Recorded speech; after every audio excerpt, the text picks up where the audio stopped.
update lang tayo sa mga nangyayari sa ating barangay, no? This morning. Ayan, ang tindahan pala doon na dati doon ipupwesto, doon sa may tabi ng Dialib, ay dito na pala ililipat. Dahil iyon pala ay sinukat at napag-alaman na iyon ay sakop ng ating national road.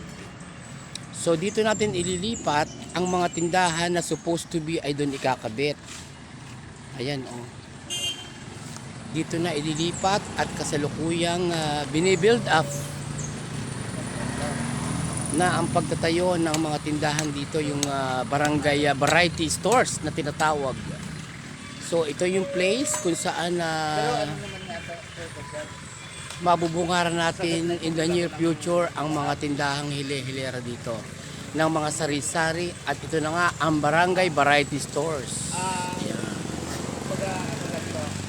Ayan, tabi ng barangay hall. Ayan o. Ito yung ating barangay hall. Tapos ito sa tabing ito, daanan papuntang school, at dito magkakaroon ng barangay variety stores. Ganda niyan pag nayari ito. So ihawan ng manok, pares, kung ano-ano pa.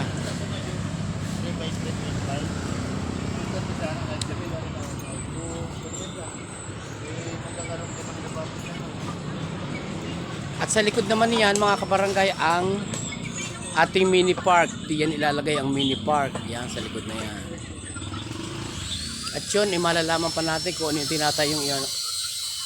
Cons Dominic, Amutan, anong ating masasabi doon sa ginagawa ngayon? Yung parang pisina? Ano nga yun? Ha? Wala pa? Okay, pinaplano pa. So ito muna in the meantime, yung ginagawang tindahan ng ating barangay variety store. Yan. At baka itong unang ito ang maging ihawan ng manok. Ayan. Wala pa.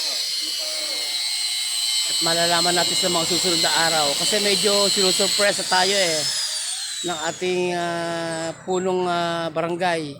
Sinusurpresa tayo kung anong mga ilalagay dito. Naku, siguro ito pag kataon.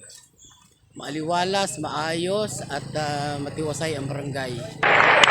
So, abangan lang natin ang mga susunod na kabanata ng ating report sa ating barangay. And thank you for watching, guys. Mga kabarangay, ang site pagka malayo. Ayan. Pag malayo yung tindahan, medyo malayo tayo kasi nakatutok tayo kanina. Yan ang site. Dito sa may bandang Kanluran. At puntahan naman natin sa bandang Silangan. At ito naman ang site pagka tayo ay nakaharap papuntang Kanluran. Ayan ang site. So imagine natin kung ano ang magiging kalalabasan nito. Okay? And thank you for watching.